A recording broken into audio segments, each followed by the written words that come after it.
Sabe aquele filme que parece ter sido criado numa sala de reunião com um quadro branco cheio de palavras como nostalgia, geração Z, sequência legado e propriedade intelectual rentável? Então, essa é a exata sensação que fica depois de assistir a Eu Sei Que Vocês Fizeram no verão passado de 2025.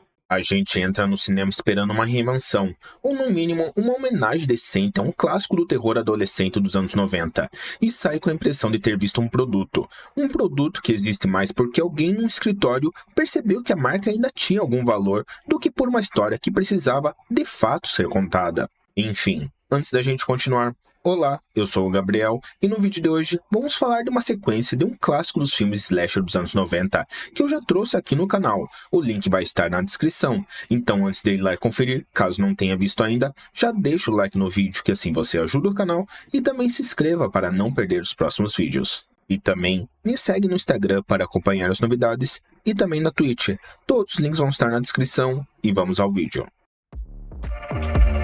Olha só, um envelope. Pode ser dinheiro, um cheque.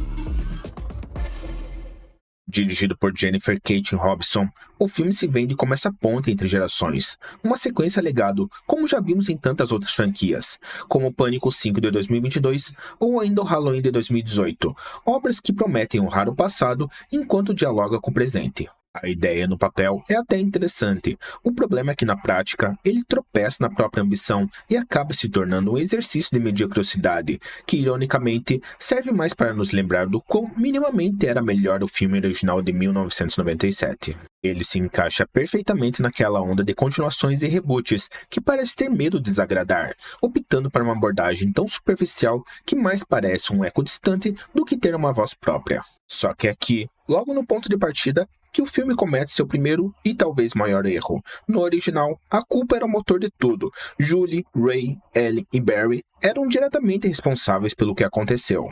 Eles atropelaram um homem. A decisão de esconder o corpo era uma escolha moralmente idiota que definia cada um deles e justificava a perseguição implacável que sofriam. E aquele gancho não era só uma arma, era o peso da consciência deles vindo cobrar pelo que fizeram. Nesta nova versão, os roteiristas parecem ter tido um medo terrível de criar protagonistas antipáticos. Aqui, os jovens são quase meros espectadores de um acidente que eles tentam, vejam só, evitar. Essa mudança, que pode parecer pequena, na verdade destrói toda a base psicológica da história. O que antes era um conto sombrio sobre culpa, segredos e as consequências inescapáveis de nossos atos vira um slasher genérico.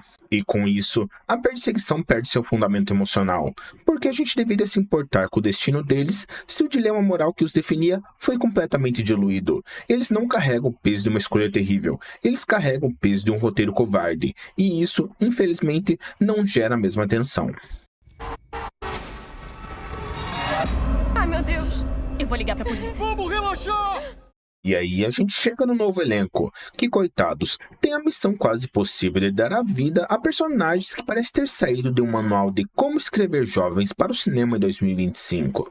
Chase Sue Wonders faz a Ava, a nossa Final Girl da vez. Ela até se esforça para conseguir transmitir uma certa vulnerabilidade que lembra de longe a Jennifer Love Hewitt, mas o roteiro nunca permite que ela seja mais do que um rascunho. Já do outro lado, temos a Madeleine Klein como Danica, a garota rica e fútil que serve de alívio cômico, uma versão mais fraca de Ellen, de Sarah Michelle Gellar, que chega a ser triste, ainda mais da tentativa do filme de ligar as duas personagens. A química entre o grupo todo é praticamente zero, as amizades parecem forçadas, os diálogos são artificiais, e a gente acaba assistindo às mortes como quem vê uma lista de tarefas sendo marcada, sem surpresa, sem impacto e sem emoção. O problema não está nos atores, mas na concepção desses personagens. O roteiro parece mais interessado em fazer uma sátira preguiçosa da geração Z do que em construir seres humanos tridimensionais.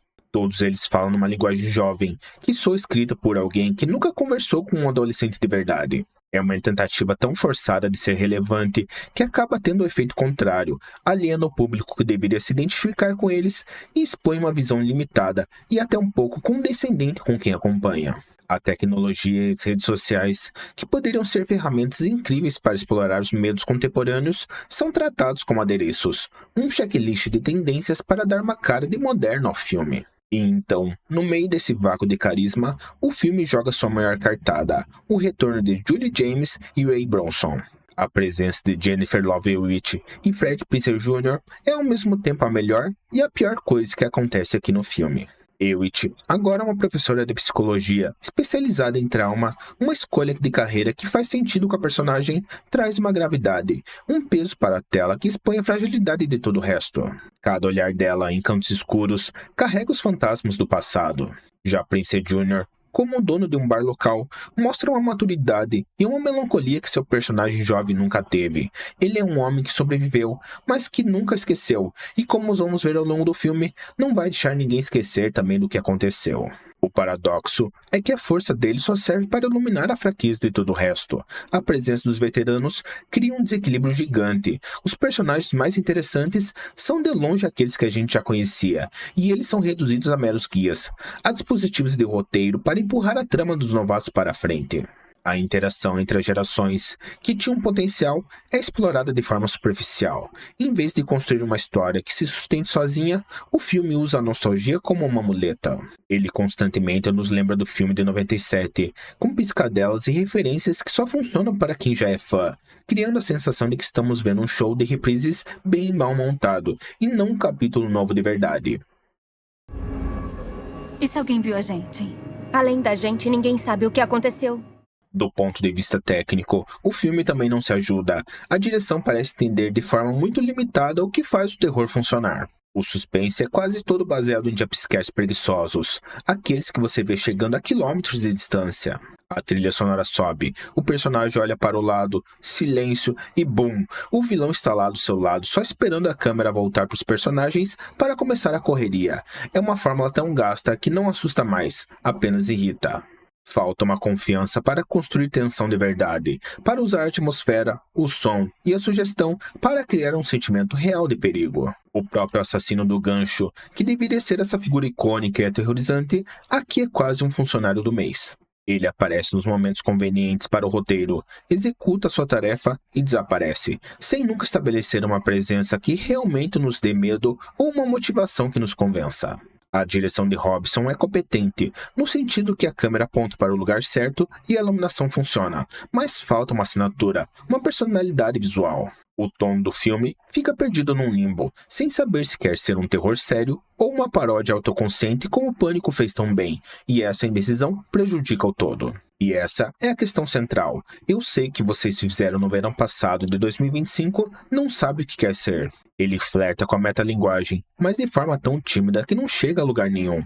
Tenta fazer comentários sociais, mas de um jeito tão raso que soa oportunista.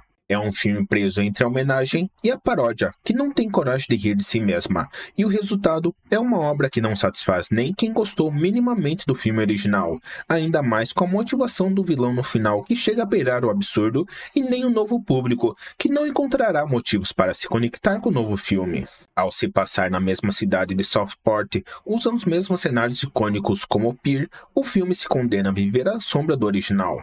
Cada local familiar não serve como uma expansão do universo, mas como um lembrete constante de que já vimos essa história ser contada de uma forma muito melhor.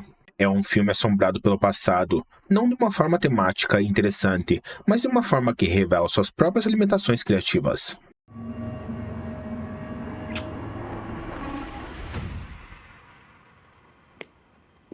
Oi?